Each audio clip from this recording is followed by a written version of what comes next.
Apa sih tujuan kita ini beriman, teman-teman? Jadi orang muslim itu beriman dengan sia-sia. Ya, beriman dengan sia-sia. Kenapa teman-teman mereka beriman dengan sia-sia?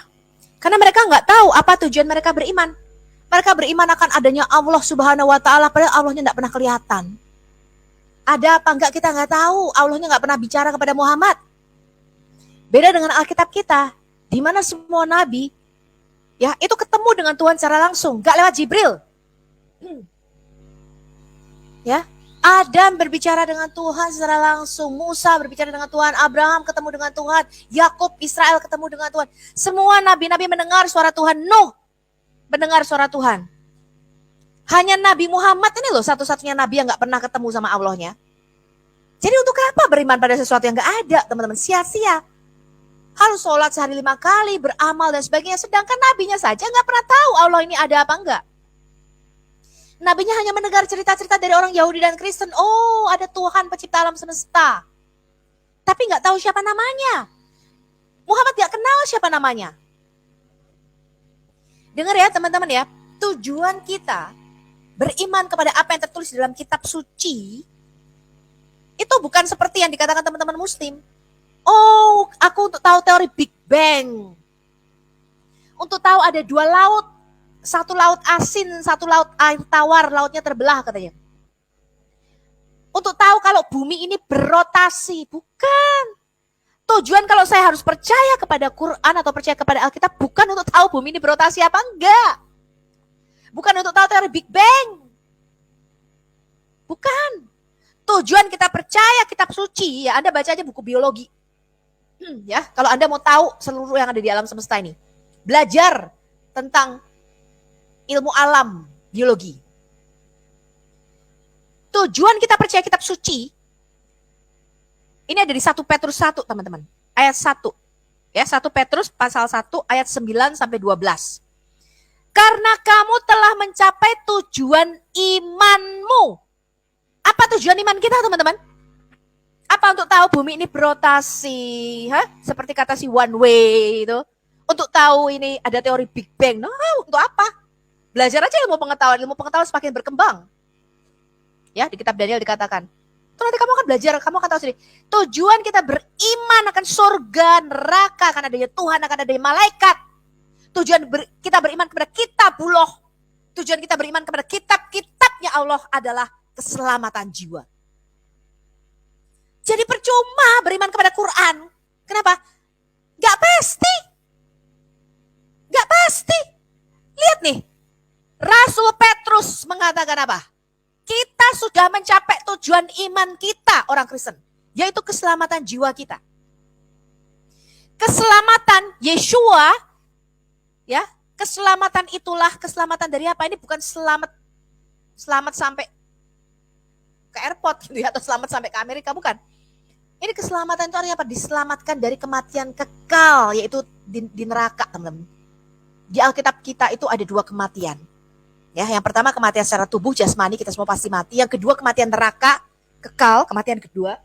Di dalam kitab Wahyu dikatakan terpisah dari Allah selama-lamanya.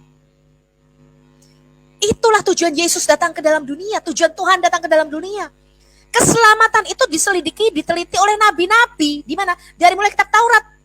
Musa itu mengatakan ketika Adam jatuh ke dalam dosa, Allah menjanjikan seorang penebus. Akan ada keturunan dari perempuan ini akan meremukkan kepala ular.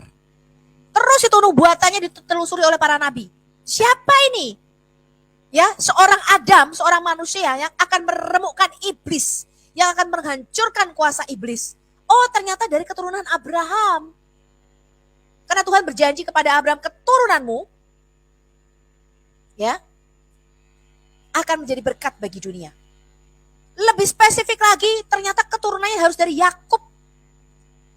Kemudian Yakub bernubuat Yehuda. Ya, dari suku Yehuda. Dan lebih spesifik lagi adalah dari keturunan Daud. Maka Mesias itu disebut anak Daud. Ya, ketika mereka ditanya siapa Mesias, mereka mengatakan anak Daud. Jadi keselamatan itu diteliti, diselidiki oleh para nabi-nabi. Mereka bernubuat. Nanti loh Mesias itu akan mati. Matinya harus terhitung di antara pemberontak-pemberontak, Yesaya 53. Mazmur 22 matinya harus dengan ditusuk tangan dan kakinya. Kemudian pada hari ketiga harus bangkit. Ini nubuatan para nabi. Nubuatan itu diteliti, diselidiki. Mereka bernubuat itu bukan tentang gunung-gunung berjalan. Mereka bernubuat bukan tentang laut asin dan laut tawar. Mereka bukan bernubuat tentang Big Bang teori. Mereka bernubuat tentang kasih karunia yang diuntukkan bagi kita. Dan mereka meneliti saat yang mana dan bagaimana yang dimaksudkan oleh Roh Kristus yang ada di dalam diri mereka. Yaitu roh yang sebelumnya memberi kesaksian tentang segala penderitaan yang akan menimpa Kristus dan tentang segala kemuliaan yang menyusulnya setelah itu. Kepada mereka telah dinyatakan apa? Bahwa mereka bukan melayani diri mereka sendiri, tapi melayani kamu. Dengan segala sesuatu yang telah diberitakan sekarang kepada kamu dengan perantara mereka oleh Roh Kudus yang diutus dari sorga. Untuk apa?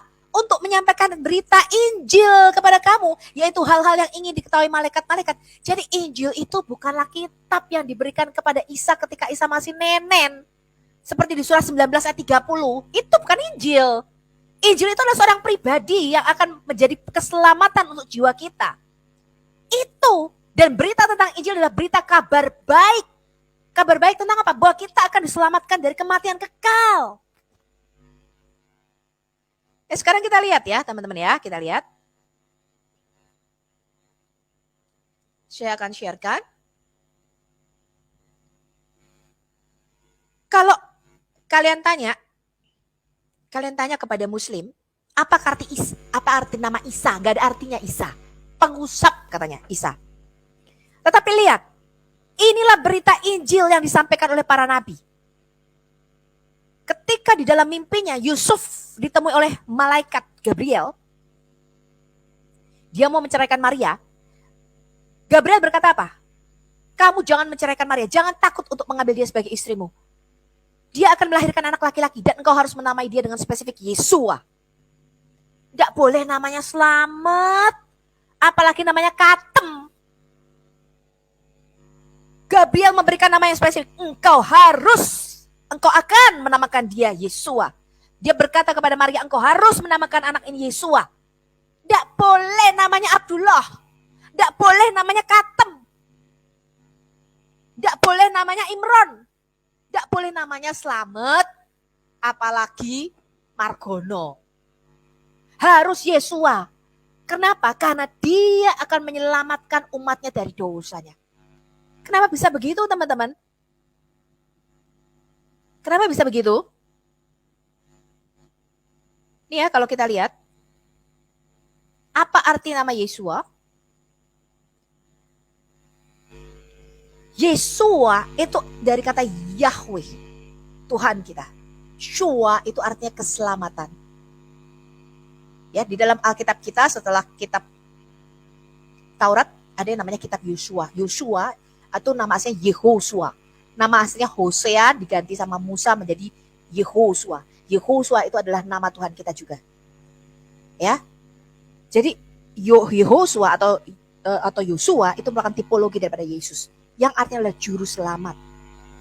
Makanya malaikat Gabriel, bukan hanya malaikat Gabriel, malaikat pada waktu itu mendatangi para gembala dan mereka mengatakan, hari ini telah lahir bagimu apa? Juru selamat. Yaitu Kyrios, Tuhan, Mesias. Di mana? Di kota Daud, lahirnya gak boleh di bawah pohon kurma di kota Medina.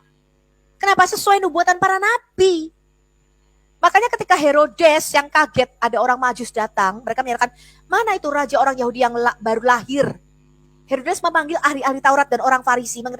Herodes mengatakan, memang ada nubuatan mengenai raja Mesias yang akan lahir? Iya, lahirnya di mana? Ahli Taurat dan orang Farisi tahu dengan pasti. Menurut Nabi Mikayah, lahirnya di Bethlehem tanah Yehuda. Gak boleh di bawah pohon kurma di Madinah lahirnya. Apalagi di Yeriko, apalagi di Tel Aviv, kata Ahmad Kainama. Gak boleh. Lahirnya harus di Migdal Eder. Menara kawanan jaga. Di mana? Di Bethlehem, Yehuda. Jadi Yesus itu sudah dinubuatkan teman-teman. Ini loh arti namanya, bukan pengusap. Ya, Muslim itu kehilangan yang namanya keselamatan. Nah sekarang kita lihat satu-satu. Apakah ada keselamatan di dalam Quran? Pak Dani tadi mengatakan apa? Orang Islam gak pasti selamat. Sekarang kita lihat Quran surah 46. Al-Ahqaf